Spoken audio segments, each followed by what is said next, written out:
Olá, boa noite. Ministro da Fazenda, Fernando Haddad, diz que o programa Pede Meia não será interrompido. Declaração acontece após o Tribunal de Contas da União bloquear parte dos recursos do programa. Cresce o número de municípios brasileiros com mais de 95% de cobertura vacinal. Esse é o primeiro aumento em 8 anos. E você vai ver também.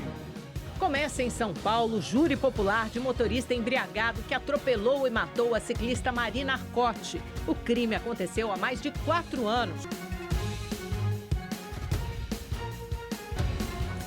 O presidente Lula fez uma reunião para discutir estratégias de barateamento do preço dos alimentos. O repórter Igor Damasceno acompanha tudo diretamente de Brasília e nos traz as informações ao vivo. Igor, isso tem dado o que falar nos últimos dias. Seria possível o governo desenvolver algum tipo de estratégia eficaz que chegue na ponta para reduzir o preço dos alimentos. O que tem sido discutido nesse sentido, Igor?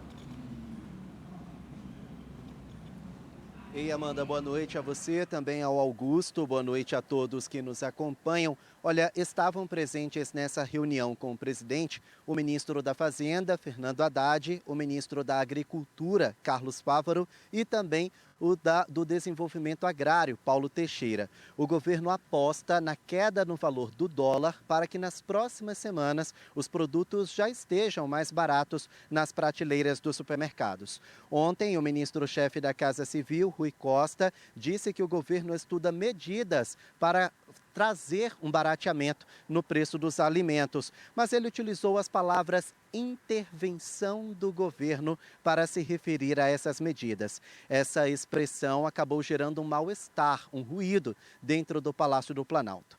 Hoje, Rui Costa disse que houve uma falha na comunicação e que, na verdade, o governo tem se reunido com empresários para desenvolver estratégias que garantam esse barateamento. Ao fim da reunião, o ministro Fernando Haddad disse que a médio prazo, a safra recorde deste ano também pode conter o avanço dos preços. Vamos ouvir. A safra vai ajudar muito esse ano.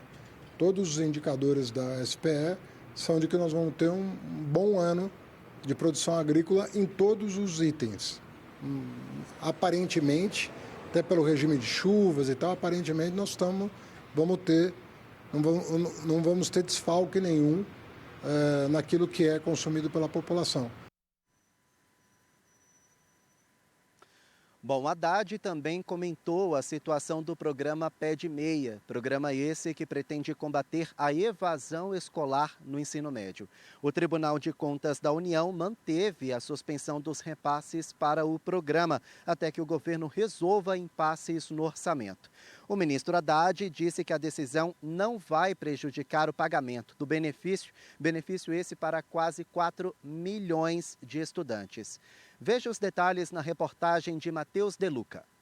A avaliação do Tribunal de Contas da União é que a transferência de recursos para o programa não estava prevista no orçamento deste ano. O Pede Meia oferece uma bolsa de R$ 200 por mês a quase 4 milhões de estudantes para combater a evasão no ensino médio. O programa é financiado por um fundo específico, formado com transferências de outros 2 fundos destinados à educação.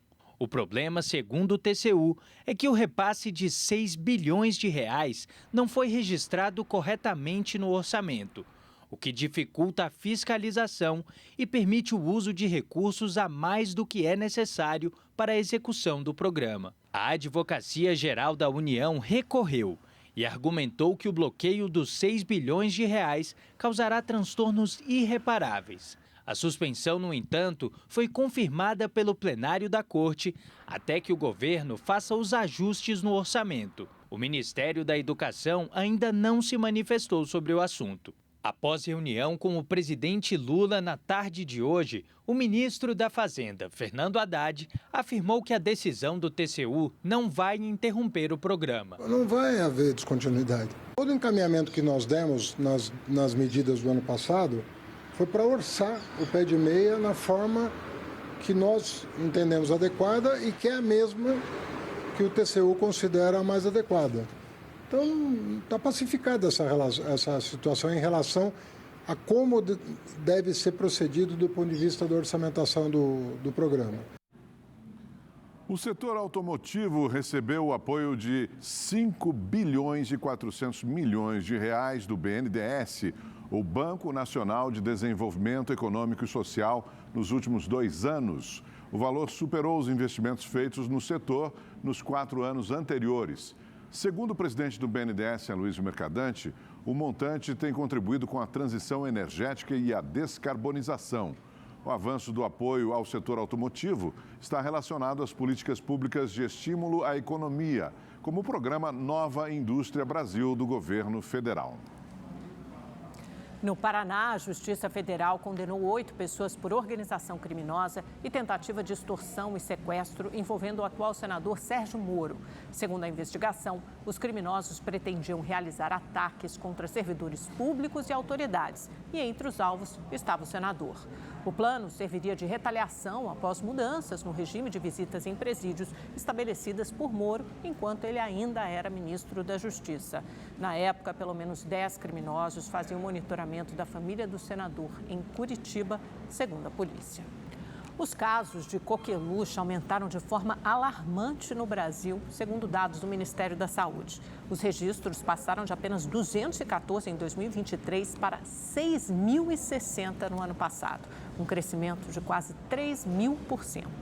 Aos 27 anos, a Marina foi pega de surpresa pelo diagnóstico de coqueluche em novembro do ano passado. A ida ao médico só aconteceu por conta de uma tosse constante. Estava sentindo uma tosse que não era tão intensa, mas era uma tosse curiosa, uma tosse que eu nunca tinha sentido antes. Ela coçava muito a garganta. A sua garganta fica muito sensível a estímulos, então por exemplo, virar o pescoço já era o suficiente para querer tossir. Então era muita tosse, assim, eu não tinha um intervalo maior que 1 minuto sem tossir. Causada por uma bactéria e transmitida por gotículas, a coqueluche é uma doença marcada justamente por ela, a chamada tosse comprida. No bebê pequeno, a falta de ar é o sintoma principal, associado a uma tosse que vem acompanhada de um guincho respiratório, uma dificuldade muito alta de respiração, o que leva muitas dessas crianças pequenas à hospitalização, às vezes necessidades de oxigenação, ventilação mecânica, quadros graves, no pequenininho que não tem ainda uma resposta imune adequada. No ano passado, o Brasil teve o maior número de notificações da doença nos últimos 10 anos. As crianças e adolescentes são a maioria entre os pacientes, correspondendo a cerca de 60% dos casos. A coqueluche é uma doença cíclica que circula de tempos em tempos, infectando muitos indivíduos a cada temporada. E devido à sua alta transmissibilidade, ela volta a circular a cada período, intensificando as suas taxas de transmissão. Então, estamos vivenciando agora, não só aqui no Brasil, mas em diversas partes do mundo, um aumento típico de uma onda esperada da doença de tempos em tempos. Os bebês são os mais vulneráveis ao quadro grave da doença, que em alguns casos pode levar à morte. A vacina é a principal maneira de prevenção. A vacinação é destinada a crianças de até 6 anos, gestantes e todos os profissionais da saúde e parteiras tradicionais que atuam em berçários, maternidades e unidades de internação neonatal. Quando nós vacinamos a gestante, que transfere seus anticorpos para o bebê, e a criança aos 2, 4 e 6 meses no calendário ideal, nós conseguimos, desta maneira, proteger a idade onde a doença acontece de forma mais grave. 100% dos óbitos por coqueluche acontecem no primeiro ano de vida. Este ano não foi diferente aqui, em diferentes países do mundo também. O governador de São Paulo, Tarcísio de Freitas, anunciou a criação de um comitê de emergência para o combate à dengue. O objetivo é combater a proliferação do mosquito Aedes aegypti, já que os casos da doença estão aumentando, principalmente na região noroeste de São Paulo. Neste ano, 6 pessoas morreram de dengue no estado. 85 óbitos seguem em investigação. Ao todo, foram mais de 63 mil casos prováveis da doença, 23% a mais que o mesmo período de 2024. Em todo o país, já são 15 mortes em 2025. O governo pretende realizar ações educativas em escolas, rodovias, estações de trem e metrô e promover a capacitação de agentes de saúde. Nós tivemos muita gente que teve dengue ano passado. E a repetição favorece o desenvolvimento de uma dengue grave. O sorotipo diferente que está circulando, que é o sorotipo 3. Então, a gente, de repente, começa a construir uma imunização para os sorotipos 1 e 2, e a vacina da dengue está pronta, uma vacina que é melhor do que as que estão disponíveis no mercado. E o Butantan fazendo o esforço para aumentar seus braços fabris para poder disponibilizar mais doses. Mas, de qualquer maneira, isso não vai acontecer em 2025. Vale lembrar que a vacinação contra a doença está disponível na rede pública de saúde para crianças e adolescentes de 10 a 14 anos. O número de municípios brasileiros acima da meta de 95% de imunização para as vacinas essenciais do calendário infantil subiu nos últimos 2 anos. Quem traz essa boa notícia é o nosso repórter Marcos Amoroso, ao vivo de Brasília. Amoroso, você veja como comunicação e política pública favorável à vacinação é essencial. Bom ouvir o governador de São Paulo, Tarcísio de Freitas, também falando nesse mesmo sentido, quando ele há pouco se dirigiu sobre a dengue. É lógico que a vacina da dengue ainda demora um pouco mais, é menos acessível. Agora, essa que é essencial no calendário infantil, é uma boa notícia que tem aumentado a cobertura, né, Amoroso?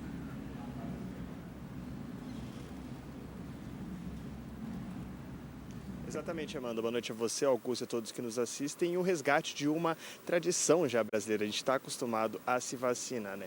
E o dado que eu vou trazer é de que mais de 2.400 municípios em todo o país atingiram a meta de 95% de cobertura da segunda dose da tríplice viral, que é o imunizante que protege contra rubéola, cachumba e sarampo. Isso representa um aumento de quase 180% em comparação com as 855 cidades que chegaram nesse patamar em 2022. O número de municípios que alcançaram a meta para a vacina da polio também aumentou em 93% nesses mesmos 2 anos. A gente lembra que em novembro o Ministério da Saúde acabou trocando a famosa gotinha da polio por um imunizante injetável com o objetivo de aumentar a eficácia de proteção contra a doença. O Brasil enfrentava quedas na cobertura vacinal desde 2026 e dentro do Ministério da Saúde a avaliação é que a institucionalização, a criação do Movimento Nacional pela Vacinação, que foi lançado em 2023, foi o principal motor que impulsionou o crescimento da cobertura vacinal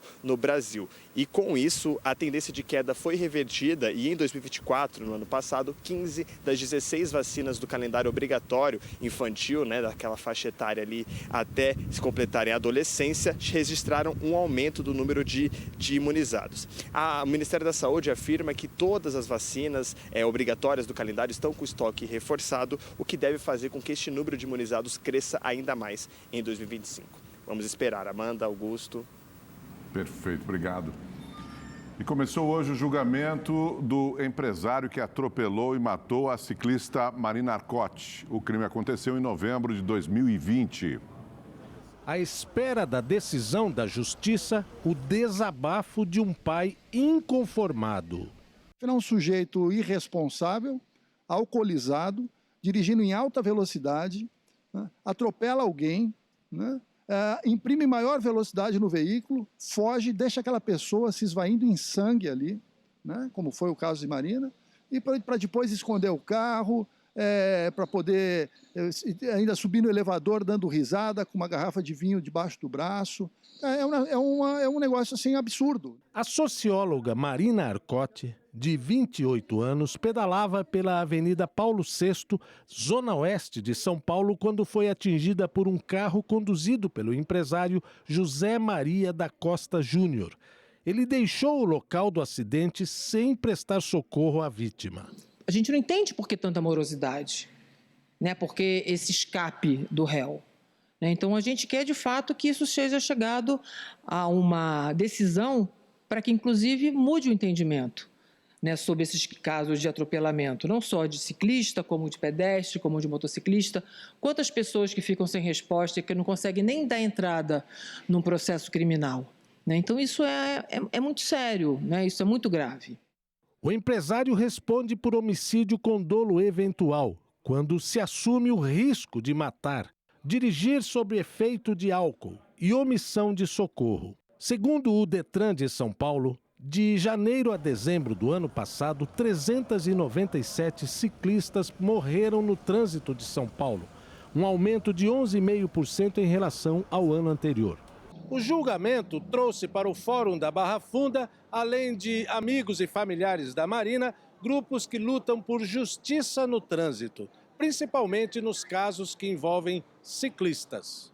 Os grupos usaram roupas brancas e flores vermelhas. Passados mais de 4 anos da morte da ciclista, a tragédia ainda comove muita gente. Nossa luta por justiça sempre teve muito a ver com isso, assim, para poder mudar uma jurisprudência, mudar um entendimento para que as pessoas as famílias que são destroçadas diariamente tenham pelo menos uma responsabilização do culpado e que ao passar do tempo as pessoas não passem mais por isso. Em São Paulo, a Polícia Civil prendeu 4 homens suspeitos de produzir e fornecer material de pedofilia. A repórter Stella Freitas está no DHPP, que investiga o crime e tem as informações. Boa noite, Stella. Oi, Amanda, uma boa noite a você, boa noite a todos. Olha, segundo a polícia, essa foi uma investigação minuciosa porque depende de tecnologia. Os investigadores vasculharam a Dark Web à procura do compartilhamento de conteúdos de abuso infantil e encontraram rastros que levaram até os criminosos. Com isso, identificaram 11 alvos que produziam e armazenavam esses conteúdos. Hoje, 4 foram presos, inclusive eles compartilhavam esses arquivos entre si.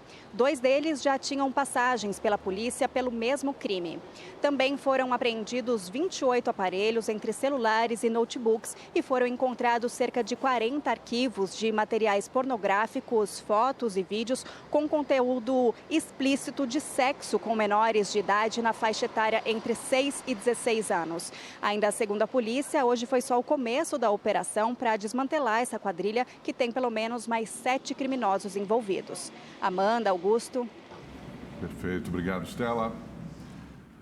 A Polícia Civil de São Paulo prendeu 6 suspeitos de sequestrar a modelo brasileira Luciana Curtis em novembro do ano passado. Ela, que teve uma carreira internacional, o marido e a filha de 11 anos saíam de um restaurante quando foram abordados pelos criminosos. As prisões foram feitas na região central da cidade.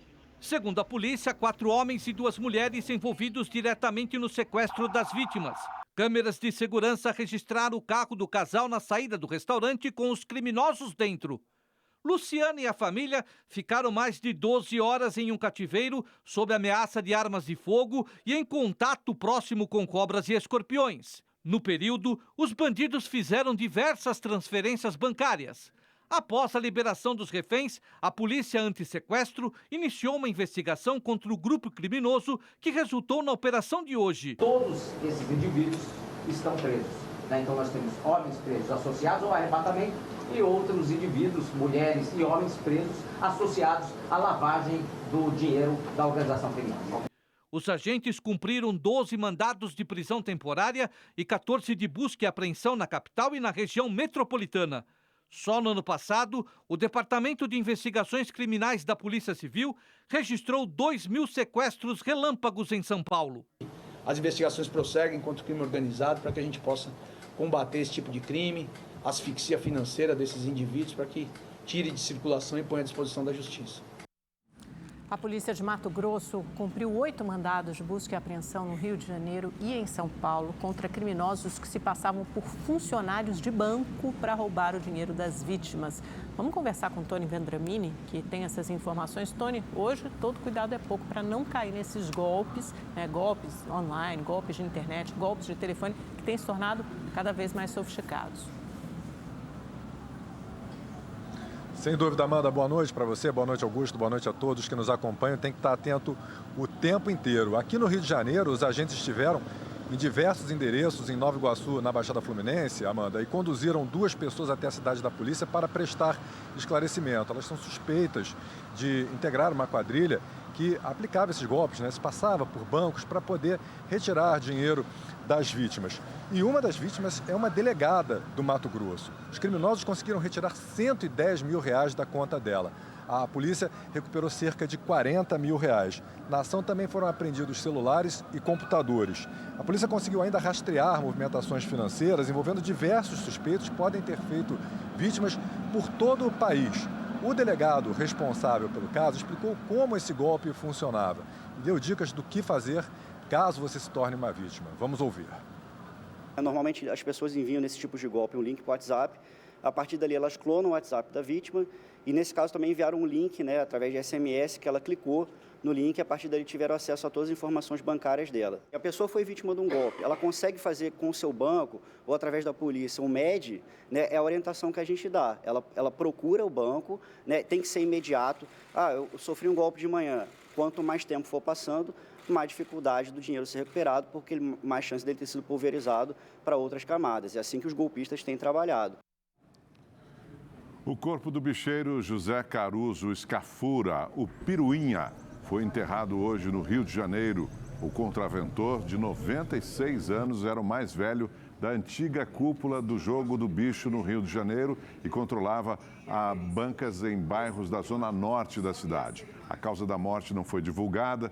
Nos anos 90, Piruinha estava entre os 14 banqueiros condenados por formação de quadrilha. No ano passado, ele foi julgado pela morte de um comerciante de carros e acabou absolvido. As altas temperaturas ameaçam construções históricas. É o que revela uma pesquisa da Universidade Federal do Ceará. A Igreja Nossa Senhora do Bonfim fica em Aracati, a 147 quilômetros de Fortaleza. O local foi analisado na primeira etapa de um estudo que avalia o impacto das altas temperaturas em prédios históricos do país.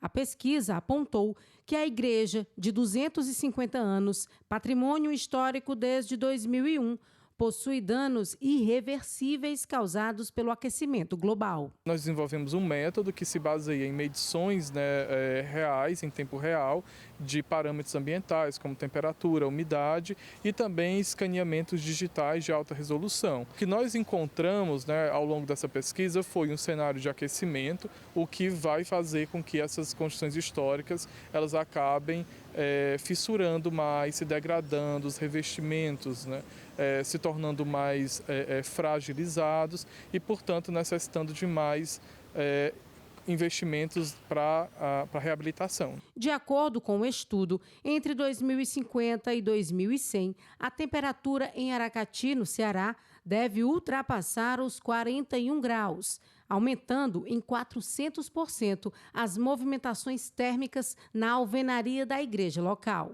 Os resultados foram publicados no Energy and Buildings, um dos principais periódicos científicos do mundo. A próxima etapa da pesquisa é analisar prédios históricos em cidades como Recife, Ouro Preto e Rio de Janeiro. A meta da equipe é que, ao final dos levantamentos, possam ser sugeridas intervenções urbanas que amenizem os danos causados pelas altas temperaturas a essas edificações que fazem parte do patrimônio cultural brasileiro. Com esse estudo, a gente busca trazer a questão de protocolos para a conservação, Como existem poucos trabalhos relacionados a essa temática, existe também uma carência contra os processos de calibração, validação dos equipamentos, da metodologia utilizada. Esse nosso projeto serviu como um alerta, não só para a população em si, mas também para as autoridades, por tentar tornar esse patrimônio mais resiliente para as gerações futuras. No Distrito Federal, uma tempestade com ventos e raios assustou os moradores e causou muitos estragos. Os brasilienses amanheceram calculando o valor do prejuízo. Me bateu um desânimo, cara, que eu vou te falar uma coisa. É horrível você olhar para uma coisa que é sua, que você cuida e ver que uma árvore caiu em cima e pode ter acabado com tudo, O carro da Ana não foi o único a ficar danificado. Esse outro veículo também foi atingido por uma árvore. Mesma situação deste aqui, que teve perda total. Na noite de ontem, os moradores do Distrito Federal foram surpreendidos por uma tempestade que durou cerca de 1 hora. Os ventos chegaram a 70 quilômetros por hora. E em vários pontos houve chuva de granizo. Os moradores também ficaram assustados com os raios que iluminaram o céu de Brasília. Em algumas regiões, faltou energia. A tempestade também causou transtornos no serviço público. Um raio caiu no prédio onde funciona a sede do Detran e todos os serviços ficaram indisponíveis por horas. Segundo o Instituto Nacional de Meteorologia, a situação pode se repetir nos próximos dias. Nosso Igor Silveira está aqui para esclarecer se chuva, raios e esse calorão infernal vão continuar amanhã, Igor. Boa noite, vamos continuar assim, viu? Boa noite, Amanda, boa noite, Augusto. Boa noite para você que está em casa. Nós estamos no verão, né? Então é comum que o tempo fique quente durante os dias. Amanhã não vai ser diferente. Máxima chegando na casa dos 32 graus em Manaus, 34 em Cuiabá e 35 graus em Porto Alegre. Mas, gente, em Porto Alegre tem previsão de chuva forte e volumosa por causa de um sistema de baixa pressão, uma frente fria e um cavado. Por isso, a chuva pode causar, sim, alagamentos e também deslizamentos de terras por lá. Paraná e Santa Catarina também tem previsão de chuva no período da tarde. Agora, em São Paulo, amanhã o sol aparece, máxima chegando na casa dos 33 graus e pode chover entre a tarde e a noite. No sábado, 33 graus, no domingo, 32 e na segunda, 30 graus de máxima. No Rio de Janeiro, amanhã o dia começa com céu encoberto, mas à tarde o sol aparece e esquenta e os termômetros registram 32 graus de máxima. Em Belo Horizonte e em Vitória, no Espírito Santo, a mesma temperatura. Agora, no Nordeste, tem previsão de chuva entre o Maranhão e o Rio Grande do Norte, mas no litoral e no interior da Bahia, o sol aparece, esquenta e não deve chover. Entre a região norte e o centro-oeste, o tempo fica quente e abafado durante o dia, mas tem previsão de chuva a qualquer hora, viu? Boa noite para todo mundo. Amanda, Augusto. Perfeito, obrigado, Igor. Até amanhã. Você já ouviu falar da Laursa? Vem de uma brincadeira lá no Nordeste. O Rede TV News foi até Olinda conhecer o mais tradicional ateliê de confecção de máscaras típicas do carnaval pernambucano. Uma arte que atravessa gerações. Elas são feitas em várias cores e vários tamanhos. Uma das marcas registradas do Carnaval de Olinda. A Laursa é uma agremiação carnavalesca típica de Pernambuco que foi trazida por imigrantes italianos. Os blocos são formados por adultos e crianças que saem às ruas fantasiados de urso e pedindo dinheiro ao som de ritmos como chachado, baião e xote. Meu pai inventou essas Laursa, né? Aí começou as masquinhas. Aí pronto, aí foi quando eu com 12 anos, eu aprendi com ele com 12 anos, entendeu? Levei muita puxavante de orelha, que meu pai sempre é aquela pessoa que dizia, João, ó, tá errado, entendeu?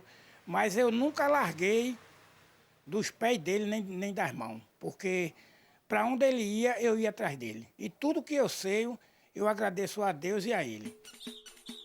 A tradição está na família há 4 gerações. Mateus, que é filho do patriarca das máscaras, coordena a produção dos adereços. Aparentemente, parece um processo fácil, que a gente faz a goma, depois a gente vai fazer a máscara, porém tem todo um contexto, você acertar a quantidade de forros que você vai dar na máscara, você acertar alguns detalhes nas máscaras, que muitas vezes você demora um pouco para pregar. A confecção começa com um molde feito de argila e gesso. Em volta dele é colado o papel machê, com uma cola feita de goma de tapioca. Para finalizar, tinta a óleo, que dá esse aspecto brilhante que salta aos olhos. Eu amo o carnaval e também amo fazer essas laúças, porque essas laúças eu me identifico com ela, entendeu? Tem gente que até brinca comigo, diz, mas rapaz, mas tu é cheio de urso. Eu digo, olha, é os ursos que me dá dinheiro, você não tem um, então você fica liso. Para Joana, filha mais nova do artesão, o trabalho manual é como uma terapia. Às vezes eu coloco uma música e vou ali pintando, vou trabalhando, não vejo nem a hora passar. Além das laúças, outros modelos inusitados podem ser pedidos pela clientela. E com isso, a família vai se divertindo com um trabalho que é reconhecido no Brasil e no mundo. Eu vivo o carnaval, eu começo de manhã, faço as laúças, pego à tarde e à noite e só tiro o fim de semana para descansar, para brincar carnaval. Então eu estou sempre no carnaval, ou é fabricando ou é brincando.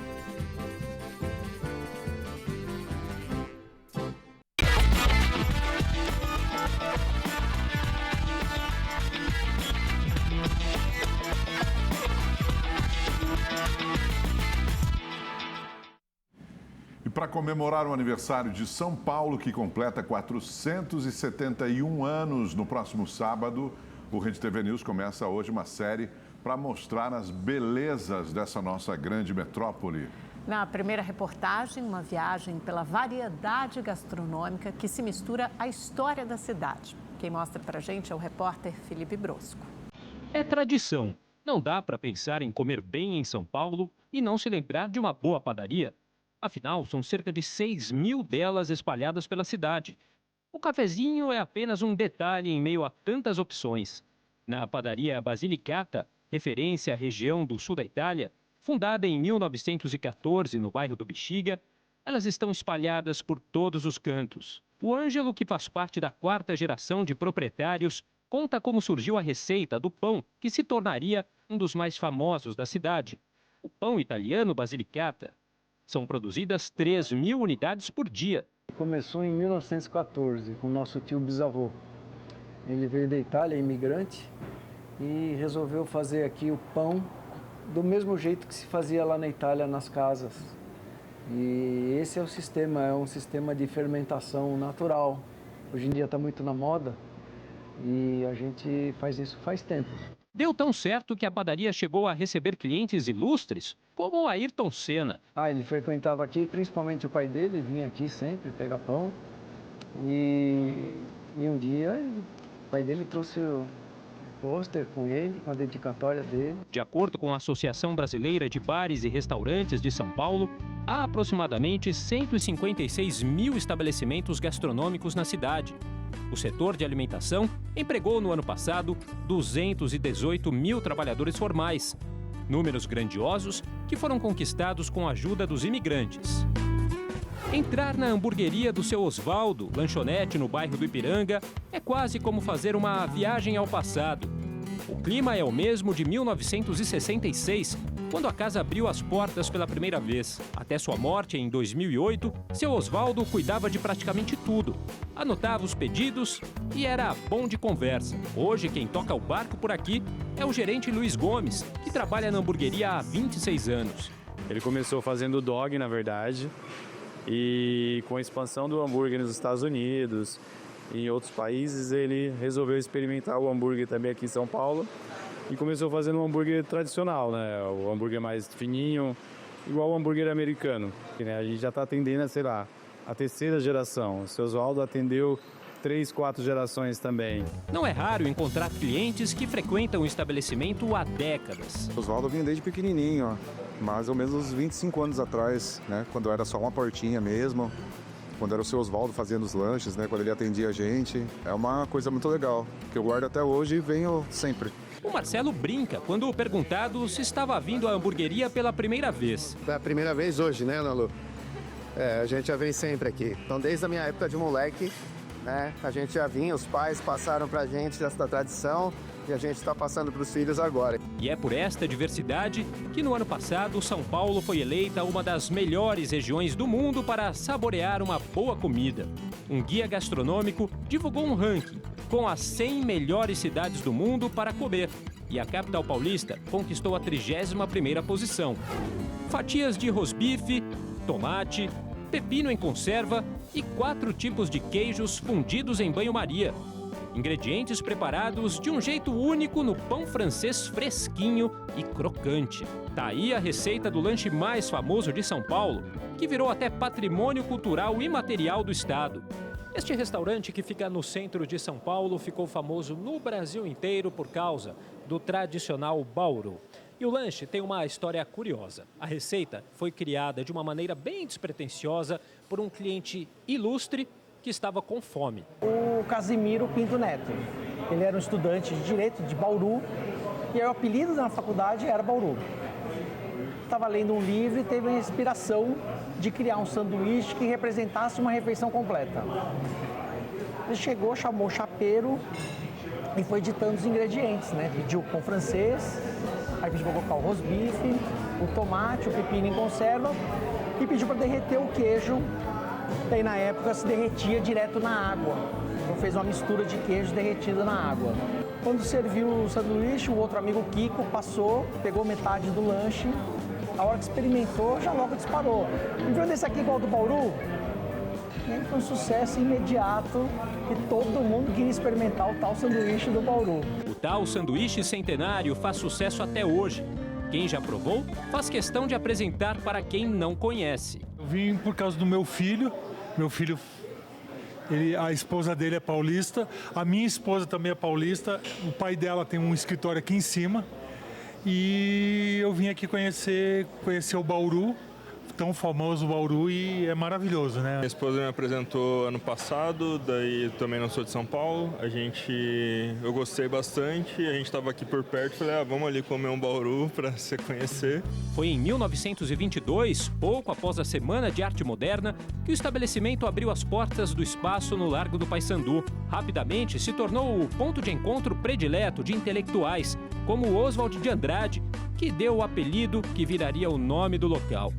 Só que abriu sem nome, mas com instalações muito refinadas para a época, com mármore de Carrara, azulejo português.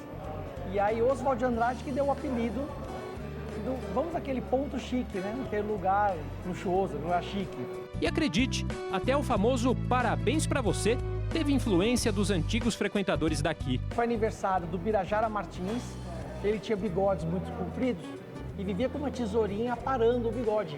E o apelido dele na faculdade era Pique. Então foi aniversário dele e aí todo mundo acabou de cantar parabéns, começou a ver pique, é pique, é pique. É hora, porque o chopp era gelado com barras de gelo e saía rodada a cada meia hora. E dava tempo o salão inteiro levantar e falar, garçom, é hora, para sair a rodada de chopp. E naquele semestre, a faculdade recebeu a visita de um rajá indiano, que a pronúncia era timbum. Os estudantes ficaram muito encantados, né, com o rajá. Então, por isso que é rá, timbum. Então, saiu o bordão também, que acabou indo para o Brasil todo. E já que estamos falando de parabéns, fica aqui os nossos parabéns para a aniversariante que se aproxima. Parabéns, São Paulo!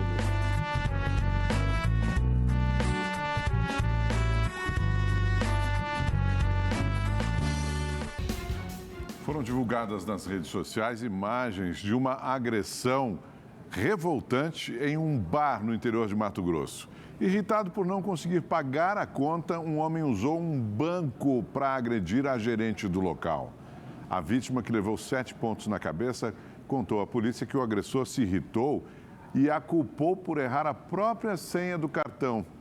O suspeito fugiu do local, mas foi encontrado em uma área de mata e preso. O caso aconteceu no dia 15 de janeiro e em fevereiro do ano passado ele já havia sido acusado de tentativa de homicídio. Nossa, imperdoável. Um jovem de 23 anos morreu após ser baleado durante uma tentativa de assalto na zona oeste de São Paulo. Imagens de câmeras de segurança mostram os suspeitos armados chegando de moto e rendendo o rapaz.